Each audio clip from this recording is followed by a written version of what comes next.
Badan dengan kekuatan yang Kau berikan, sampai kapanpun ku kan bertahan, karena Yesus selalu menopang.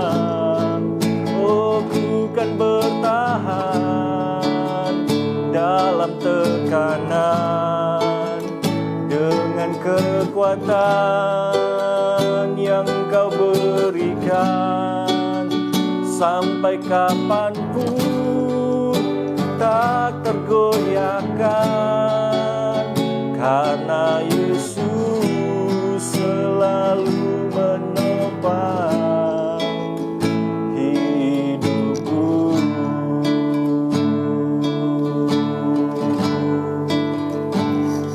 Mari jemaat Tuhan, kita masuk dalam doa untuk kita renungkan firman Tuhan. Terima kasih Tuhan Yesus buat kesempatan yang Tuhan berikan pada saat malam hari ini. Kami boleh ada masuk dalam renungan kami. Kami tahu Tuhan Yesus, keberadaan kami sampai pada malam hari ini semua karena perlindungan Tuhan. Karena itu Tuhan, malam hari ini kami perlu firman-Mu yang akan menuntun hidup kami. Terima kasih, kami siapkan hati kami untuk kami terima firman Tuhan. Dalam nama Tuhan Yesus. Haleluya. Amin. Puji Tuhan.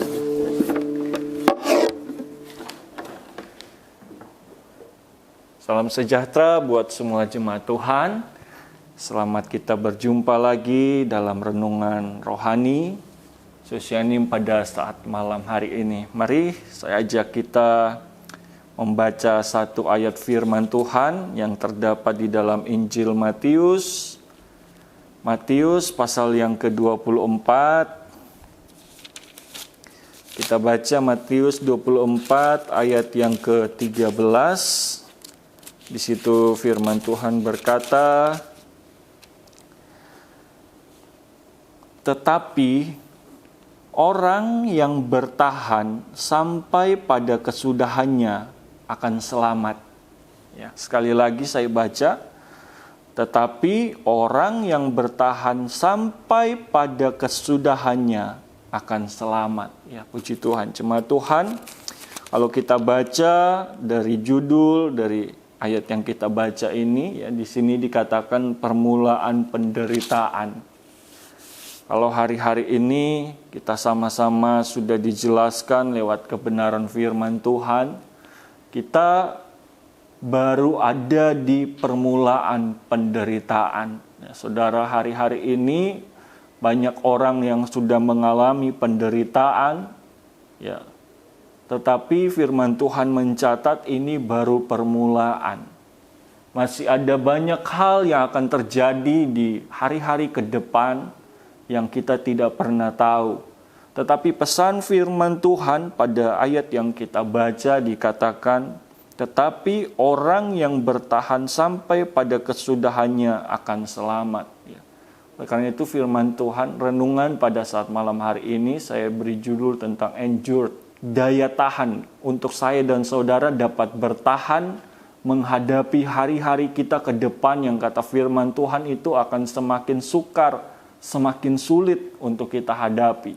Ya, oleh karena itu pada malam hari ini kita perlu melihat apa saja yang dapat kita lakukan di tengah-tengah keadaan yang semakin sukar, yang semakin sulit akan kita hadapi. Ayat yang akan kita baca pada malam hari ini di dalam Efesus 6 ayat 10, bagaimana caranya supaya kita dapat bertahan.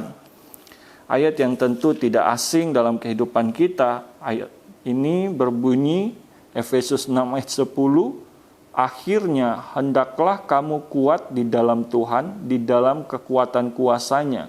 Ayat 11, kenakanlah seluruh perlengkapan senjata Allah, supaya kamu dapat bertahan melawan tipu muslihat iblis. Saudara, menjelang akhir zaman ini ada banyak hal yang akan terjadi, terlebih dalam kehidupan rohani saya dan saudara. Untuk dapat bertahan, kita perlu menggunakan perlengkapan senjata Allah. Ini adalah hal yang penting yang harus kita kenakan hari-hari ini sebagai orang-orang Kristen, supaya kita dapat bertahan, kata firman Tuhan. Untuk dapat bertahan, maka kita perlu mengenakan perlengkapan senjata Allah. Suatu hal yang penting yang harus kita perhatikan hari-hari ini. Ya, ketika kita dapat bertahan, firman Tuhan mencatat ada hal-hal yang akan kita lihat ketika nanti kita dapat sampai pada ujungnya. Ya, coba saya ajak kita lihat firman Tuhan di dalam 1 Korintus pasal yang ketiga. 1 Korintus pasal yang ketiga ayat yang ke-14. 1 Korintus 3 ayat 14, firman Tuhan berkata, jika pekerjaan yang dibangun seseorang tahan uji, ia akan mendapat upah. Jika pekerjaannya terbakar, ia akan menderita kerugian, tetapi ia sendiri akan diselamatkan, tetapi seperti dari dalam api. Ya, jadi saudara, ketika kita dapat bertahan, ada satu predikat yang akan kita terima, yaitu kita akan disebut orang yang tahan uji, saudara. Jadi orang yang bertahan adalah orang yang tahan uji. Mau apapun datang dalam kehidupannya, mau seperti ayat ini, seperti dibakar, ya, sepertinya menderita, tetapi ketika kita bisa bertahan, maka kita akan menjadi orang yang tahan uji. Tetapi bukan hanya dikatakan tahan uji saja yang akan kita terima, tetapi di dalam Yakobus pasal yang ke-1 ayat 12, Yakobus 1 ayat 12, firman Tuhan berkata begini, berbahagialah orang yang bertahan dalam pencobaan, sebab apabila ia sudah tahan uji, ia akan menerima mahkota kehidupan yang dijanjikan Allah kepada barang siapa yang mengasihi Dia. Ya, jadi saudara, ketika kita dapat bertahan, kita akan menjadi orang yang tahan uji. Tetapi firman Tuhan tidak berhenti di situ. Firman Tuhan katakan kita akan menerima mahkota kehidupan. Orang yang tahan ujilah yang akan menerima mahkota kehidupan. Ya. Oleh karena itu kita perlu hari-hari ini menjadi orang-orang Kristen yang kuat di dalam Tuhan.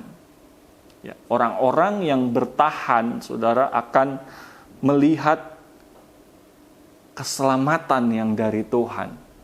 Oleh karena itu kalau kita belajar sedikit lagi tentang kata bertahan ini, ya saudara, bertahan ini menunjukkan dua hal, saudara. Hal yang pertama itu menunjukkan kualitas. Ya. Lukas 22 ayat 31, mari kita lihat sedikit.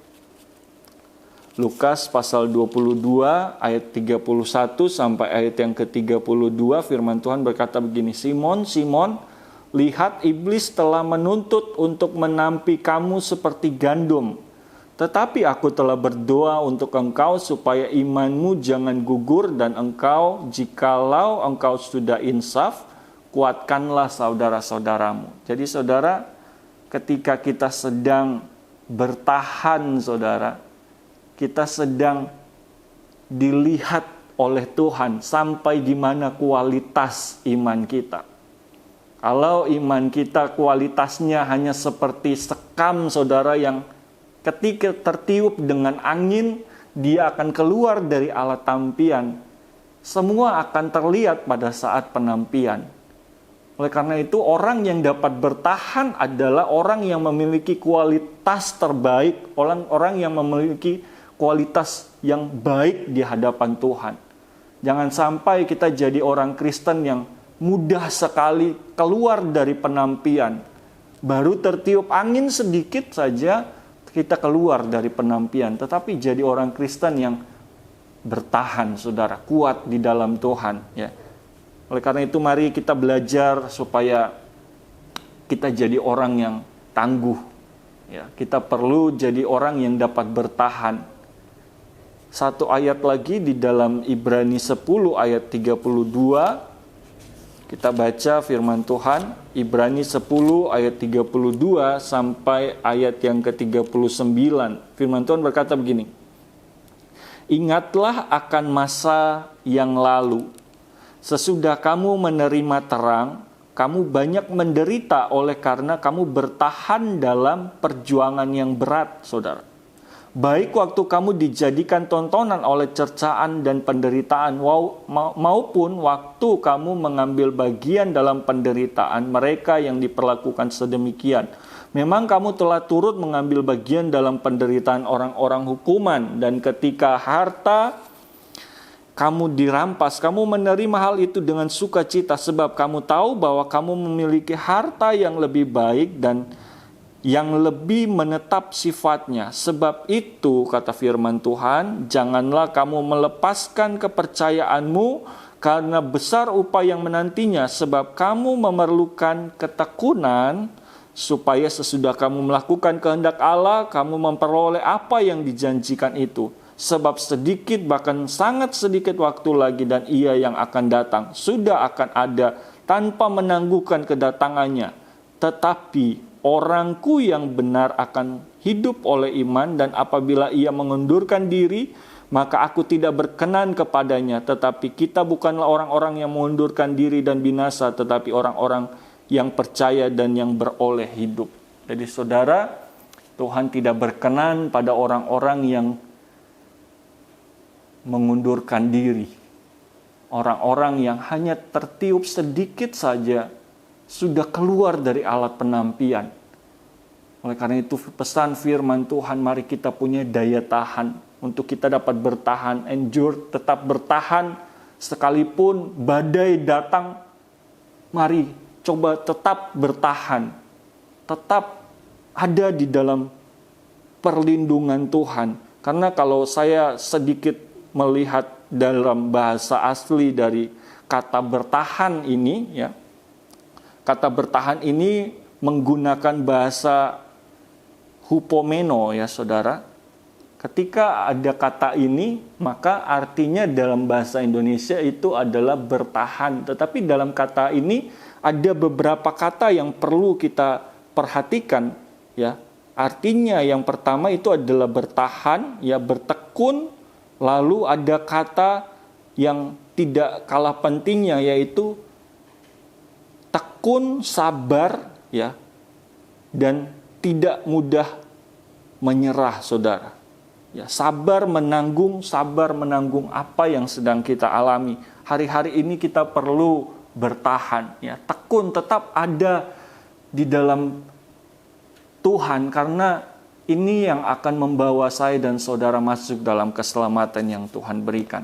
Oleh karena itu pada malam hari ini, mari jemaat Tuhan, jangan sampai mudah tertiup keluar, ya. Jangan sampai kita mudah menyerah, tetapi mari tetap bertahan di dalam Tuhan. Sama seperti pujian yang tadi kita sudah nyanyikan, ya. Walaupun dalam menghadapi badai, ya, jangan hanya baru angin sedikit saja kita sudah tertiup, waduh, terlalu ringan kita. Tapi mari kita tetap kuat di dalam Tuhan. Lewat firman Tuhan yang kita terima setiap hari, biar jadi kekuatan dalam kehidupan kita. Mari kita tundukkan kepala, kita berdoa.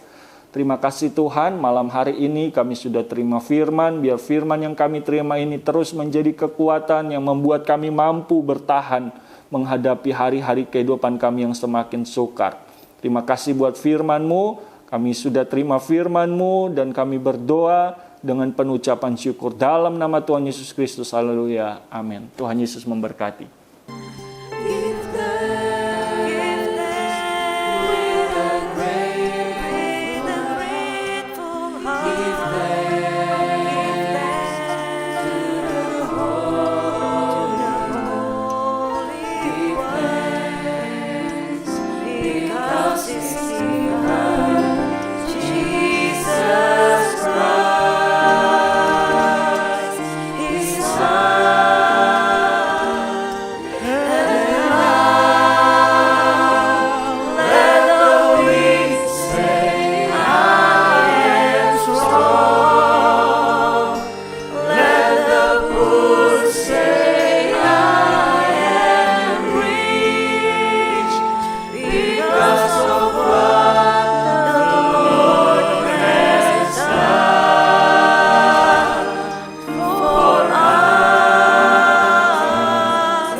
gerejaku adalah rumahku.